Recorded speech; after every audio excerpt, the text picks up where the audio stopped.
शांति। ओम शांति।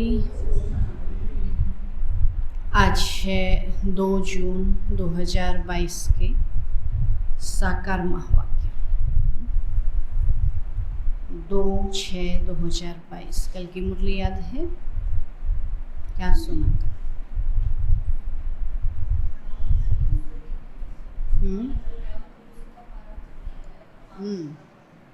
खुशी का पारा चढ़ेगा। बाबा ने कहा जब ईश्वरीय सेवा करेंगे। और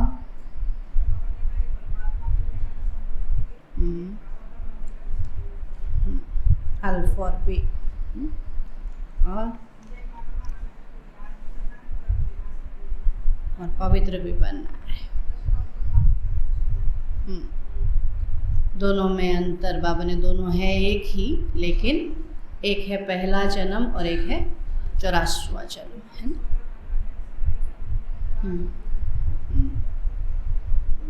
सेवा में बाबा ने कहा बाबा से सौदा कराना है।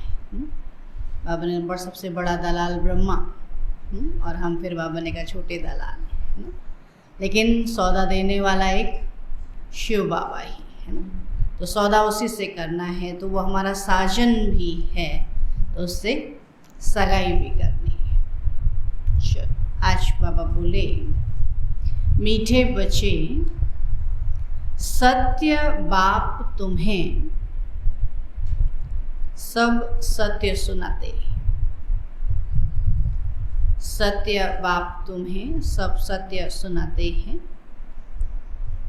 ऐसे सच्चे बाप से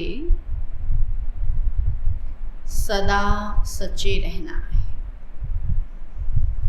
ऐसे सच्चे बाप से सदा सच्चे रहना है। अंदर में कोई भी झूठ कपट नहीं रखनी है। अंदर में कोई भी झूठ कपट नहीं रखनी है। प्रश्न है, संगम पर तुम बच्चे, संगम पर तुम बच्चे किस कंट्रास्ट को अच्छी तरह से जानते हो? किस कंट्रास्ट को अच्छी तरह से जानते हो?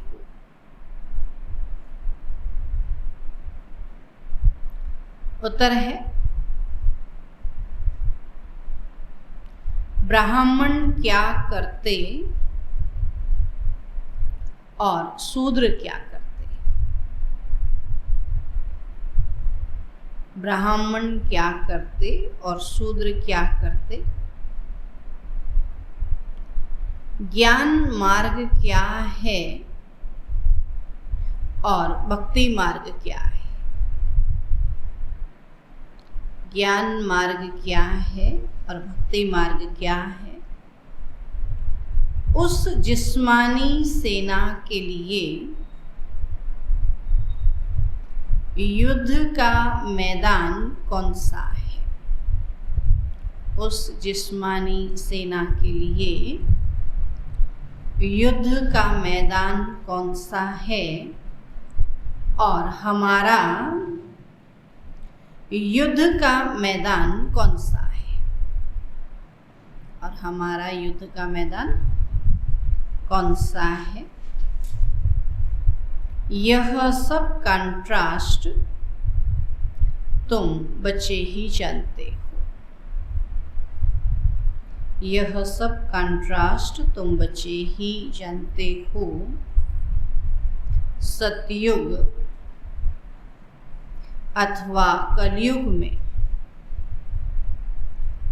सतयुग अथवा कलयुग में इस कंट्रास्ट को कोई नहीं जानते।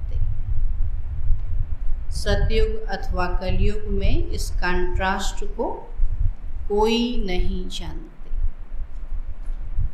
गीत है, माता ओ माता तो सबकी भाग्य विधाता। ओम शांति। तो यह है भारत माताओं की महिमा। जैसे परम पिता परमात्मा शिव की महिमा है, सिर्फ एक माता की महिमा तो चल न सके, है ना। अकेले क्या करेगी, परमात्मा अकेला बहुत है, लेकिन माता बाबा कहते अकेले क्या करेगी। तो एक माता की महिमा तो चल न सके, एक तो कुछ कर न सके, तो जरूर सेना चाहिए। सेना बिगर काम कैसे चले। तो शिव बाबा है एक, और वह एक न हो तो माताएं भी न हो। जब शिव आया तभी शिव शक्तियां आई ना। और न बच्चे हों, न ब्रह्मा कुमार और कुमारियां। तो मेजॉरिटी माताओं की है, इसलिए माताओं को ही महिमा दी गई है। भारत माताएं जो शिव शक्ति गुप्त सेना हैं और अहिंसक हैं, कोई भी प्रकार की हिंसा नहीं करती। बाबा कहते हिंसा दो प्रकार की होती है, एक है काम कटारी चलाना और दूसरा है गोली आदि चलाना। उस समय तो तलवार चलती, फिर गोली चलती है ना, अभी तो बम चलते हैं। तो बाबा ने कहा गोली आदि चलाना ये भी हिंसा है, और काम विकार में जाना ये भी हिंसा है। क्रोध करना, मारना आदि ये सब बाबा कहते हिंसा है। इस समय जो भी जिस्मानी सेनाएं हैं वो दोनों हिंसा करती है। आजकल बंदूक आदि चलाना माताओं को भी सिखाते हैं। तो वह है जिस्मानी सेना की माताएं, और यह है रूहानी सेना की दैवी संप्रदाय वाली माताएं। तो वह कितनी ड्रिल आदि सीखती, मेहनत करती हैं, बंदूक चलाना सीखती। अब तुम शायद कभी मैदान में गई भी नहीं, युद्ध करना तो दूर, बाबा कहते उस मैदान में भी शायद गई नहीं। वह बहुत मेहनत करते हैं, फिर काम विकार में भी जाते हैं। ऐसे कोई मुश्किल होंगे जो शादी नहीं करते होंगे, नहीं। उस मिलिट्री में भी बहुत सीखते रहते हैं, छोटे छोटे बच्चों को भी सिखाते हैं। तो वो भी सेना है और यह भी सेना है। अब सेना का तो गीता में अच्छा ही विस्तार लिखा हुआ है ना। इतनी अक्षोणी सेना जिसमें पैदल, हाथी सवार, घोड़े सवार, ऊंट सवार सभी थे ना।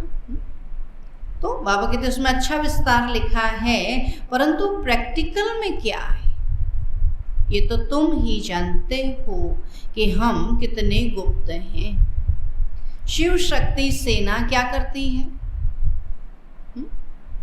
विश्व का मालिक कैसे बनते हैं, इसको युद्ध स्थल कहा जाता है ना। आप कहते युद्ध है, इन 5 विकारों से युद्ध है।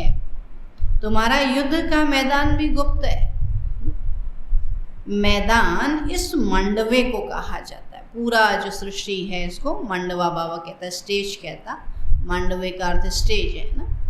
तो बाबा कहते पूरा विश्व जो है अभी युद्ध का मैदान है। आगे माताएं युद्ध के मैदान में नहीं जाती थी, नहीं, अभी तो युद्ध भी करती हैं, तो जाती भी हैं। बाबा कहते इलाज भी करने माताएं जाती हैं ना, क्योंकि सेना में क्या होता है, घायल हो जाते हैं तो इलाज करने भी तो जाते हैं। तो युद्ध के मैदान में नहीं जाती थी। अभी यहाँ से पूरी भेंट होती है। जैसे यहाँ माताएं हर प्रकार की सेवा करती हैं, तो ऐसे वहाँ भी हर कार्य करती हैं। तो यहाँ से पूरी भेंट होती है। दोनों सेनाओं में माताएं हैं, रूहानी सेना में भी, जिस्मानी में। उनमें जिस्मानी सेना में मेजॉरिटी पुरुषों की है, और यहाँ मेजॉरिटी माताओं की। कंट्रास्ट है ना, ज्ञान मार्ग और भक्ति मार्ग का। तो ये लास्ट कंट्रास्ट है। सतयुग में कंट्रास्ट की बात नहीं होती, वहाँ दोनों बराबर होंगे। अभी अंतर है, कलयुग में पुरुषों की महत्ता ज़्यादा है और संगम युग में बहनों की। तब बाबा कहते सतयुग में ये कंट्रास्ट नहीं होता। बाबा आकर कंट्रास्ट बताते हैं, ब्राह्मण क्या करते और शूद्र क्या करते। जो संगम युग में है वो ब्राह्मण है, जो कलयुग में है वो शूद्र है। दोनों ही यहाँ युद्ध के मैदान में है। सतयुग व कलयुग की बात नहीं है, यह है संगम युग की बात। तो तुम पांडव संगम युगी हो और कौरव हैं कलयुगी। उन्होंने कलयुग का टाइम बहुत लंबा कर दिया है, इस कारण संगम का उन्होंने मालूम ही नहीं। धीरे धीरे यह ज्ञान भी तुम्हारे द्वारा समझेंगे, है ना। अभी सुन रहे हैं, समझ रहे हैं ना। अभी तो फिर भी बहुत लोगों को जल्दी समझ में आ जाता है, सिर्फ धारणा पे अटक जाते हैं, बाकी ज्ञान तो समझ में आ गया ना। तो बाबा के धीरे धीरे ये ज्ञान भी तुम्हारे द्वारा समझेंगे। तो एक माता की महिमा नहीं है, यह है शक्ति सेना। ऊंचे ते ऊंच एक भगवान है और तुम हूबहू कल्प पहले वाली सेना हो। तो इस भारत को दैवी राजस्थान बनाना यह तुम्हारा ही काम है। तो तुम जानते हो, पहले हम सूर्यवंशी थे, फिर चंद्रवंशी, फिर वैश्य शूद्रवंशी बने, परंतु महिमा सूर्यवंशी की ही करेंगे। हम पुरुषार्थ ही ऐसा कर रहे हैं, जो हम पहले सूर्यवंशी अर्थात स्वर्ग में आवें। तो सतयुग को स्वर्ग कहा जाता है, त्रेता को वास्तव में स्वर्ग नहीं कहा जाता है। तो कहते भी हैं फलाना स्वर्ग पधारा, ऐसे नहीं कहते फलाना त्रेता में राम सीता के राज्य में गया। कभी सुना? त्रेता में गया, सब कहते स्वर्ग में गया। तो स्वर्ग सतयुग को कहा। तो भारतवासी जानते हैं कि वैकुंठ में श्री कृष्ण का राज्य था, परंतु श्री कृष्ण को द्वापर में ले गए हैं। तो मनुष्यों को सत्य का पता ही नहीं है ना। वो तो कहते हर युग में भगवान आए और देहधारियों को भगवान कह दिया, तो द्वापर में कृष्ण को ले गए। तो सत्य का पता ही नहीं है। तो सत्य बताने वाला सतगुरु कोई उनको मिला ही नहीं है, तुमको मिला है। सदगुरु तो हमको मिला है ना। वह सब सच बताते हैं और सच्चा बनाते हैं, इसलिए उनको सच कहा जाता है। सत्यम शिवम सुंदरम कहा जाता है ना, क्योंकि सच सुना करके सच्चा बनाते हैं। तो बच्चों को कहते हैं, बच्चे तुम भी कभी भी झूठ कपट नहीं करना। जैसे बाबा सत्य है, ऐसे तुम भी सत्य रहना। तो कभी भी झूठ कपट नहीं करना, तुम्हारा कुछ भी छिपा नहीं रहेगा। जो जैसा कर्म करते हैं ऐसा पाते हैं। बाप अच्छे कर्म सिखलाते हैं और ईश्वर के पास कोई का भी कर्म छिप नहीं सकता। जो भी कर्म करेंगे बाबा के पास तो वो दिखता है ना। तो कर्म भोग भी बहुत कड़ा होता है। बल तुम्हारा यह अंतिम जन्म है तो भी सजा तो खानी पड़ेगी। कर्म का फल तो भोगना ही पड़ेगा ना, क्योंकि अनेक जन्मों का हिसाब किताब चुकता होना है। तो बाबा ने समझाया है, काशी कलवट खाते हैं तो जब तक प्राण निकले तब तक भोगनी पड़ती है। बहुत कष्ट सहन करना पड़ता है। एक तो कर्म भोग बीमारी आदि का, और दूसरा फिर विकर्मों की सजा। अब ये बीमारी भी क्या है?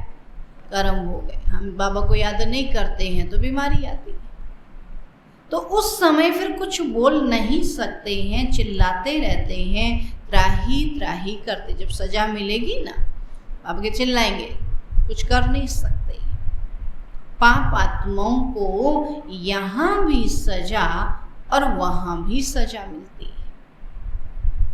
सतयुग में पाप होता ही नहीं, न कोर्ट न मजिस्ट्रेट होते हैं और न गर्भ जेल की सजा होती है। सतयुग में किसी भी प्रकार का दुख नहीं, सजा नहीं। वहाँ गर्भ महल होता है, दिखाते भी हैं पीपल के पत्ते पर कृष्ण अंगूठा चूसता हुआ आया। तो वो गर्भ महल की बात है। गर्भ महल को क्या कह दिया? पीपल का पत्ता। तो सतयुग में बड़े आराम से पैदा होते हैं, आदि मध्य अंत दुख। बाबा कहते वहाँ सुख ही सुख है, आदि में भी सुख, मध्य में भी अंत। यहाँ तो फिर भी बचपन में थोड़ा सुख होगा तो अंत तक दुखी हो जाते। तो वहाँ आदि मध्य अंत सुख ही सुख है, और इस दुनिया में आदि मध्य अंत दुख ही दुख है। अभी तुम सुख की दुनिया में जाने के लिए पढ़ रहे हो, तो यह गुप्त सेना वृद्धि को पाती रहेगी। बाबा के बच्चे जो हैं दिनों दिन बढ़ते जाते हैं ना, लगता है कि पता नहीं अभी होगी कि नहीं, सेवा होगी, सतयुग आएगा कि, लेकिन फिर बाबा कहते बढ़ती रहेगी ना, चाहे कितने चले जाएं, लेकिन दिनों दिन इस संख्या वृद्धि को पाती रहेगी। जितना जो बहुतों को रास्ता बताएंगे वह ऊंच पद पाएंगे। मेहनत करनी है याद की ना, याद में रहेंगे तो परिचय तो देंगे ही देंगे, और परिचय देंगे तो बाबा कहते ऊंच पद पाएंगे। तो मेहनत करनी है याद की, बेहद का वर्षा जो मिला था वह अब गंवाया है, और अभी फिर से पा रहे हैं। तो लौकिक बाप पारलौकिक बाप दोनों को याद करते हैं। सतयुग में एक लौकिक को याद करते हैं, पारलौकिक को याद करने की जरूरत ही नहीं है। सतयुग में तो सभी सुखी हैं, है ना। पारलौकिक को याद ही तब करते हैं जब दुखी होते हैं, तो वहाँ तो याद करने की जरूरत ही नहीं, वहाँ सुख ही सुख है। तो यह ज्ञान भी भारतवासियों के लिए है। सुना, भारत में भगवान आया, भारतवासियों के लिए आया, और धर्म वालों के लिए नहीं, क्योंकि और धर्म वाले सतयुग में तो आएंगे नहीं ना। परंतु जो और धर्मों में कन्वर्ट हो गए हैं वो निकल आएंगे, है ना। आप कहते इस धर्म से उस धर्म में गए, जैसे इस धर्म से मुस्लिम धर्म निकला, इस्लाम धर्म निकला, क्रिश्चियन धर्म निकला, तो क्या हो, यहीं के वहाँ गए ना उनको रचने के लिए। जैसे बौद्ध धर्म रचा तो कहते हैं ना बौद्ध धर्म का प्रचार करने, आखिर इसी धर्म वाले तो वहाँ गए होंगे ना, तो वो वापस यहाँ आ जाएंगे। तो जो और धर्मों में कन्वर्ट हो गए हैं वो निकल आएंगे, आकर योग सीखेंगे, और योग पर समझाने के लिए तुमको निमंत्रण मिलता है, तो तैयारी करनी चाहिए। सुना, योग को समझाने के लिए आपके तैयारी करनी चाहिए, समझाना है। क्या तुम भारत का प्राचीन योग भूल गए हो? अभी आ रहा ना 21 जून, बाबा फिर योग सिखाना है। भगवान कहते हैं मन मना भव। परम पिता परमात्मा कहते हैं निराकारी बच्चों को कि मुझे याद करो तो तुम मेरे पास आएंगे। जिसको याद करेंगे उसके पास जाएंगे। तो तुम आत्मा इन ऑर्गन्स से सुनती हो, और मैं आत्मा इन ऑर्गन्स के आधार से सुनाता हूँ। हम आत्मा सुनती हैं, शिव बाबा सुनाते हैं। शिव बाबा कहते हैं मैं सबका बाप हूँ, मेरी महिमा सब गाते हैं। सर्वशक्तिवान, ज्ञान का सागर, सुख का सागर, आदि आदि। तो ये भी टॉपिक अच्छी है, बाबा की महिमा सुनाने की भी टॉपिक बाबा कहते हैं अच्छी है ना। किसी को सुनाए तो घंटा लग जाए, इतनी महिमा। शिव परमात्मा की महिमा और कृष्ण की महिमा बताओ कि शिव की महिमा क्या है। शिव की महिमा तो सागर से तुलना करते हैं। अभी जज करो कि गीता का भगवान कौन, शिव या श्री कृष्ण? शिव। तो ये जबरदस्त टॉपिक है, इस पर तुम्हें समझाना है। बोलो हम जास्ती समय नहीं लेंगे, 1 मिनट दें तो भी ठीक है। अब 1 मिनट सुनाना शुरू करेंगे तो उनको अच्छा लगता है तो वो घंटा भी दे देते हैं, और अच्छा नहीं लगता तो 5 मिनट में हो गया कह देते हैं ना। तब बाबा कहते भगवानु वाचमन मना भव, मामेकम याद करो तो स्वर्ग का वर्षा मिलेगा। तो यह किसने कहा? निराकार परमात्मा ने ब्रह्मा तन द्वारा ब्राह्मण बच्चों को कहा तो इनको ही पांडव सेना भी कहते हैं। रूहानी यात्रा पर ले जाने के लिए तुम पंडे हो। बाबा ऐसे देते हैं, निबंध देते हैं, निबंध देते हैं कि उनको फिर कैसे रिफाइन कर समझाएं, सो बच्चों को ख्याल करना है कि हम दुनिया में कैसे परमात्मा का परिचय दें, कैसे योग का परिचय दें और कैसे हम स्वर्ग में जाएं, रूहानी यात्रा पर जाएं। बाबा कहते उसके लिए निबंध लिखो। इसके लिए बाबा कहते ख्याल करो, बाबा को याद करने से ही मुक्ति, जीवन मुक्ति का वर्षा मिलेगा। तो हम ब्रह्मा कुमार और ब्रह्मा कुमारियां हैं। वास्तव में तुम भी हो, नहीं? ब्रह्मा ने सृष्टि रची तो सभी ब्रह्मा कुमार कुमारियां हो गए। जब सृष्टि ये ब्रह्मा की है तो वास्तव में तुम भी हो, परंतु तुमने बाप को पहचाना नहीं है। तुम बच्चे अभी परम पिता परमात्मा द्वारा देवता बन रहे हो। तो भारत में ही लक्ष्मी नारायण का राज्य था। तो छोटे छोटे बच्चे बुलंद आवाज से बड़ी बड़ी सभा में समझाएं तो कितना प्रभाव पड़ेगा। बच्चे छोटे और समझाएं, बाबा कहते तो कितना अच्छा लगे। समझेंगे, ज्ञान तो इनमें है। भगवान का रास्ता यह बताते हैं तो निराकार परमात्मा ही कहते हैं कि हे आत्माएं, मुझे याद करो तो तुम्हारे विक्रम विनाश होंगे। गंगा स्नान, तीर्थ आदि जन्म जन्मांतर करते करते पतित ही बनते आए हो। कोई चढ़ा अभी तक ऊपर, सब नीचे ही गिरते आए हैं ना। और नशा चढ़ जाता, हमने तो चारों धामों की यात्रा कर ली, सारे तीर्थ कर लिए, और फिर पाप कर्म करने लगते। बाबा कहते जन्म जन्मांतर तीर्थ यात्रा करते पतित ही बनते आए। भारत की ही चढ़ती कला उतरती कला है। बाप राजयोग सिखलाकर चढ़ती कला अर्थात स्वर्ग का मालिक बनाते हैं।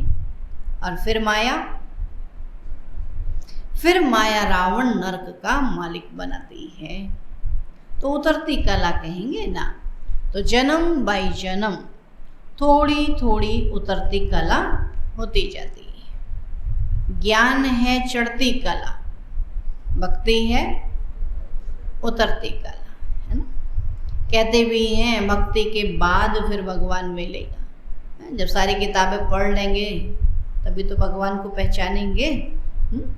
अब तो भक्ति के बाद फिर भगवान मिलेगा तो भगवान ही ज्ञान देंगे ना। तो वही ज्ञान का सागर है। ज्ञान अंजन सद्गुरु दिया, अज्ञान अंधेर विनाश। तो सद्गुरु तो एक परम पिता परमात्मा ही है। तो महिमा सतगुरु की है, न कि गुरु की। गुरु लोग तो ढेर है, कोई हिसाब ही नहीं इतने गुरु। सदगुरु तो एक है। वही सदगति दाता पतित पावन लिबरेटर है। और अभी तुम बच्चे भगवानु बात सुनते हो। मामेकम याद करने से तुम आत्माएं शांति धाम चली जाएंगी। तो वह है शांति धाम और वह है सुख धाम और यह है दुख धाम। बाबा कहते क्या इतना भी नहीं समझते? बोलो, समझते नहीं? ये परम धाम को शांति धाम कहते हैं, सतयुग को सुख धाम कहते हैं और कलयुग को दुख धाम कहते। तो बाबा के इतना भी नहीं समझते तो बाप ही आकर पतित दुनिया को पावन दुनिया बनाते हैं। तो तुम जानते हो, बाबा रोज एक ही बात है, तुम जानते हो कि बेहद का सुख देने वाला बेहद का बाप ही है और बेहद का दुख रावण देते हैं ना। सुख बाबा देते हैं, दुख रावण देते हैं। तो वह है बड़ा दुश्मन तो यह भी कोई को पता नहीं है कि रावण राज्य को पतित राज्य क्यों कहा जाता है। तो अब बाप ने सारा राज हमको समझाया है। तो हर एक में यह 5 विकार प्रवेश हैं, इसीलिए 10 शीश वाला रावण बनाते हैं। तो यह बात विद्वान पंडित नहीं जानते। सुना, कोई भी रावण के बारे में नहीं जानते, भले कितना ही बड़ा विद्वान हो, पंडित हो, है ना। अब बाप ने समझाया है कि राम राज्य कब से कहाँ तक चलता है। तो यह बेहद की हिस्ट्री ज्योग्राफी समझाते हैं। तो रावण है बेहद का दुश्मन भारत का। उसने कितनी दुर्गति की है, बाबा रावण ने कितनी दुर्गति की है। भारत ही हेवन था जो भूल गए। सोचो, जिस स्वर्ग को इतना याद करते उसको फिर भी भूल गए हैं। तो अभी तुम बच्चों को बाप की श्रीमत मिलती है, बच्चे बाप को याद करो। अल्फ और बे, परम पिता परमात्मा स्वर्ग की स्थापना करते हैं और रावण फिर नरक स्थापन करते हैं। तुमको तो स्वर्ग स्थापन करने वाले बाप को याद करना है। भल गृहस्थ व्यवहार में रहो, शादी आदि पर जाओ। बाबा मना नहीं करता शादी में जाने के लिए, संबंध है, निभाना है तो भले जाओ। और जब फुर्सत मिले तो बाबा को याद करो। फिर क्या कहते थे, बाबा फुर्सत ही नहीं मिली, याद नहीं किया नहीं कहेंगे। फुर्सत तो मिलती है ना, खाना खाने बैठते हैं तो फुर्सत निकालते हैं ना। तो ऐसे बाबा को याद करने के लिए भी फुर्सत निकालनी पड़ेगी ना। शरीर निर्वाह अर्थ कर्म करते हुए जिसके साथ तुम्हारी सगाई हुई है उसे याद करना है। जब तक उनके घर जाएं तब तक भल तुम सब कर्तव्य करते रहो, लेकिन बुद्धि से बाप को भूलो नहीं। काम धंधा सब करो, जब तक शरीर में बैठे हैं दुनियादारी, बाबा कहते काम धंधा सब करना है, लेकिन बुद्धि से बाबा को भूलना नहीं। अच्छा, मीठे मीठे सिकील अधे बच्चों प्रति माता पिता बाप दादा का याद प्यार और गुड मॉर्निंग। रूहानी बाप की रूहानी बच्चों को नमस्ते। हम रूहानी बच्चों की रूहानी बाप दादा को नमस्ते नमस्ते नमस्ते। धारणा के लिए मुख्य सार है, सजाओं से छूटने के लिए, सजाओं से छूटने के लिए अपने सब हिसाब किताब चुकता करने हैं। सजाओं से छूटने के लिए अपने सब हिसाब किताब चुकता करने हैं। सच्चे बाप से कुछ भी छिपाना नहीं है। सच्चे बाप से कुछ भी छिपाना नहीं है। झूठ कपट का त्याग करना है। झूठ कपट का त्याग करना है।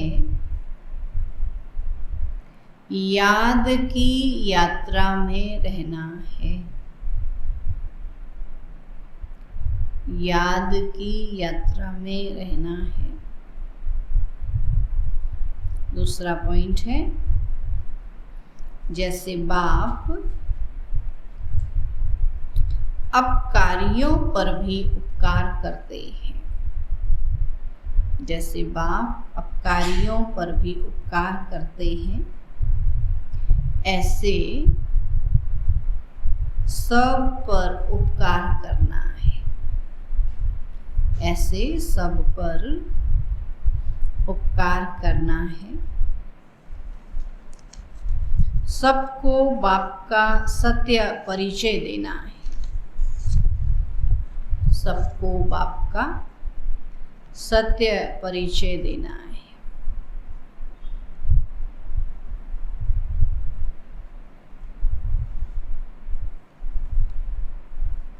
आज का वरदान है, ईश्वरीय संस्कारों को कार्य में लगाकर सफल करने वाले सफलता मूर्त भव।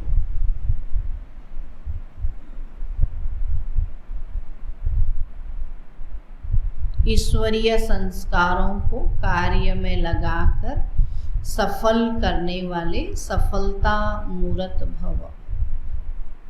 बाबा कहते हैं, जो बच्चे अपने ईश्वरीय संस्कारों को कार्य में लगाते हैं, उनके व्यर्थ संकल्प स्वतः खत्म हो जाते हैं। सफल करना माना बचाना या बढ़ाना। अच्छे संस्कारों को बाबा कहते बढ़ाना और बुरे संस्कारों को खत्म करना।